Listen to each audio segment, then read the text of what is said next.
kesadaran bahwa perempuan itu harus mengambil peran juga di dunia politik, karena kebijakan-kebijakan itu juga harus diwarnai oleh pemikiran-pemikiran yang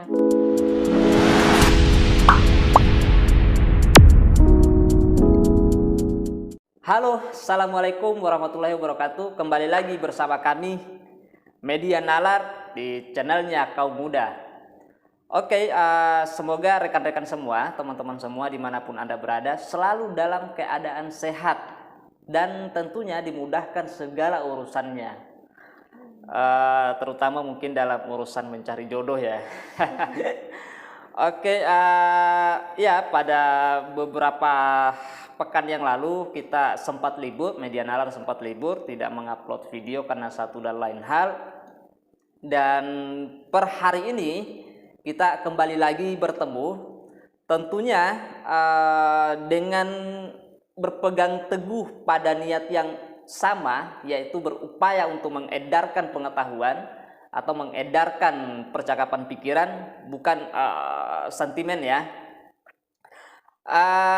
Ya, pada kesempatan kali ini kita akan ngobrol-ngobrol seringan seputar dunia politik atau pengalaman politik, dan di samping saya sudah bersama salah seorang perempuan yang juga sekaligus pengajar dan sekaligus praktisi politik. Bu, apa kabar? alhamdulillah baik. Alhamdulillah. Saya manggilnya apa nih? Bung boleh, Rajib Bung. boleh. Oh, Bung Rajib ya? Iya, Bung. Bung Bung Rajib. Rajib. Iya, sebelum kita mulai mungkin baiknya jadi biar teman-teman penonton juga mengenal, bisa sedikit ini memperkenalkan dirinya. Oke, siap. Nama saya lengkapnya Waudy Zainab Zilullah Toresano, cukup panjang tapi dipanggilnya Zainab aja atau Inap. Zainab. Ya, Ibu Zainab, Ibu Inap, atau Kakak atau Dinda. Kakak sih kayaknya lebih Bisa. tepat, masih lebih Ya. muda kelihatan. Kelihatannya saja, tapi sebenarnya sudah berumur ya. Iya, jadi saya sekarang itu sebagai pengajar ya, pengajar filsafat, dan juga tadi seperti Bung Rajib ya. Iya. Bener kan, Bung Rajib bilang bahwa saya juga praktisi politik. Sebenarnya mungkin bukan yang praktisi yang aktif, tapi memang saya sudah ada pengalaman terjun ke dunia politik atau ke kontestasi politik gitu. Dalam artian saya pernah nyalek di DPR RI pada periode sebelumnya yang 2019. Sorry Bu, kalau gitu. asal boleh, asal saya lahir di Jakarta. Sejak lahir di Jakarta memang, tapi asal orang tua, ayah saya, abah saya itu asal Sulawesi Tenggara. Sulawesi. Iya, orang Sulawesi.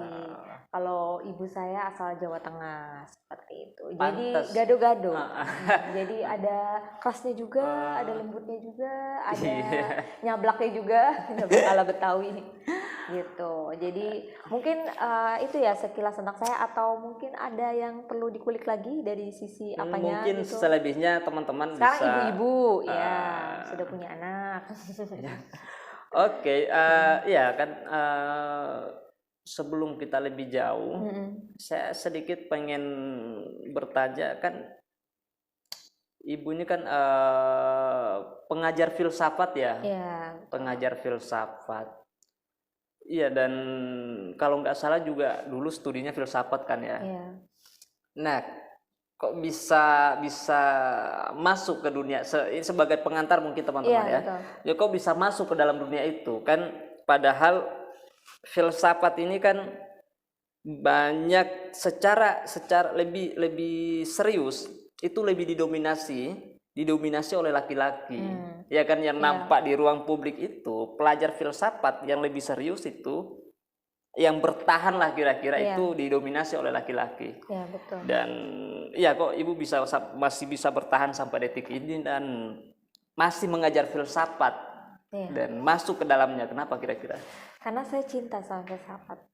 Itu pertama, memang ada dorongan dan kesadaran dari diri saya ya, bahwa ternyata bidang ini yang tadi saya menimpali sama Bung. Wah.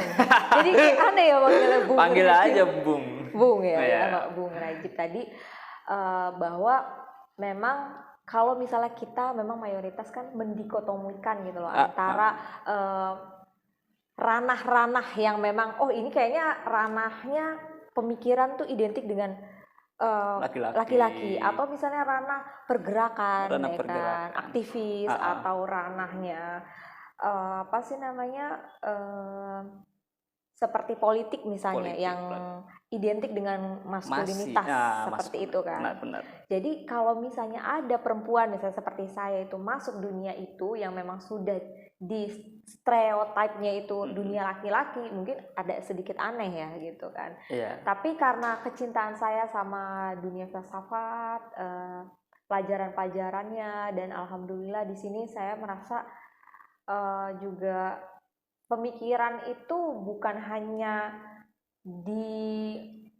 dimonopoli oleh laki-laki saja. Kita perempuan pun juga bisa sampai gitu loh dengan misalnya diskursus filsafat. Saya juga suka diskusi anaknya dulu saat mahasiswa. Saya juga FYI nih orang pergerakan juga gitu. Jadi biasalah orang ikut organisasi, kita juga bisa demo juga gitu kan. Ya mungkin kalau dilihat dari potongan yang terlalu feminin kayak tidak mungkin, tetapi yaitu dunia yang saya geluti.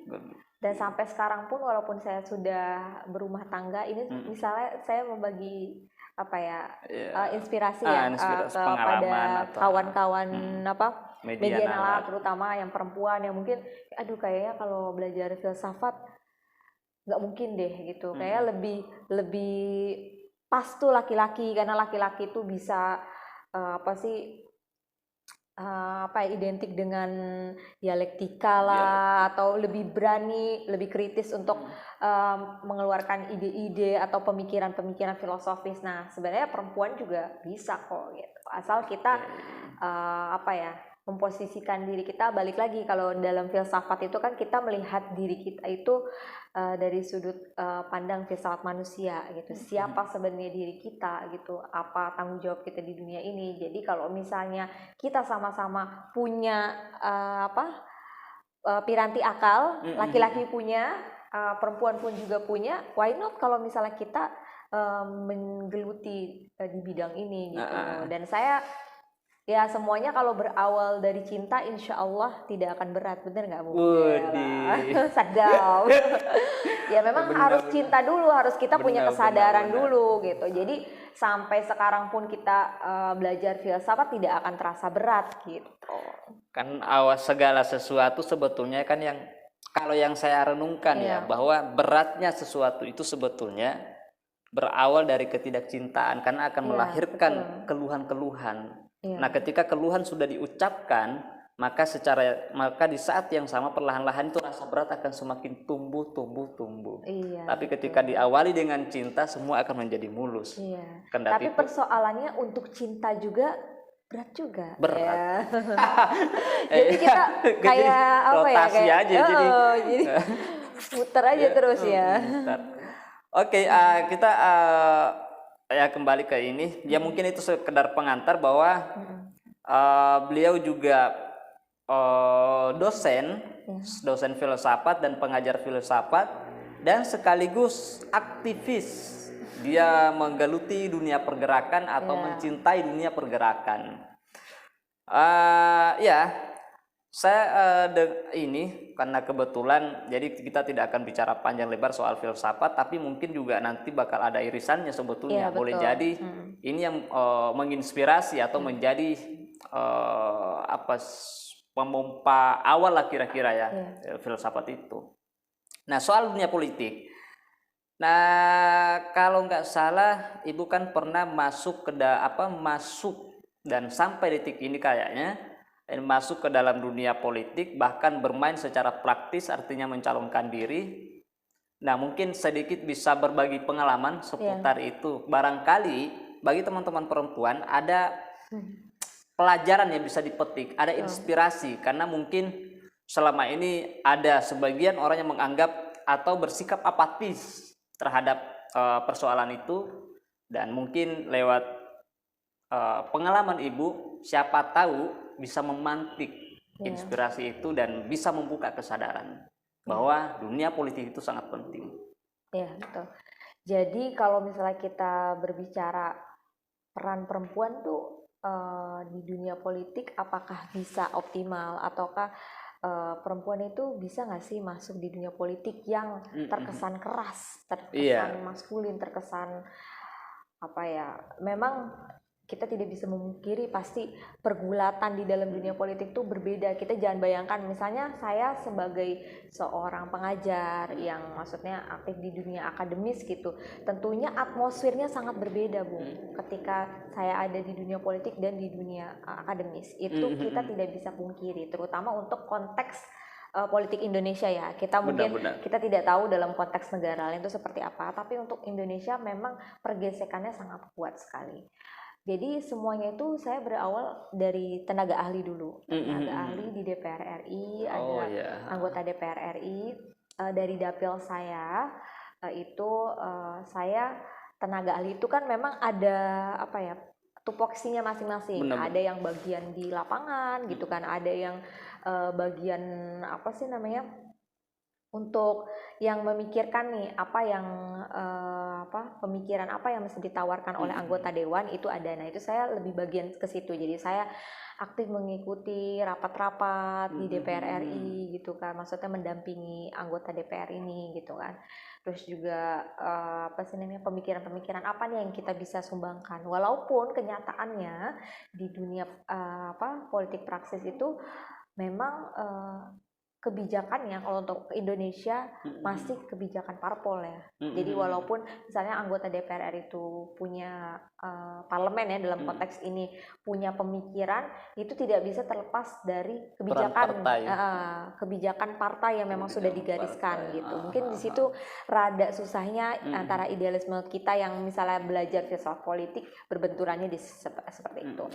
Cuma walhasil kalau misalnya tadi balik ke pertanyaannya tentang pengalaman di dunia politik gitu, sebenarnya ya itu kayak semacam kayak Tuhan mengarahkan nih kayak kamu di sini nih, walaupun saya punya passion atmosfer saya dunia akademis seperti itu. Jadi kayak sudah ada yang mengarahkan jadi TA, di situ ditawarkan untuk menjadi caleg DPR RI.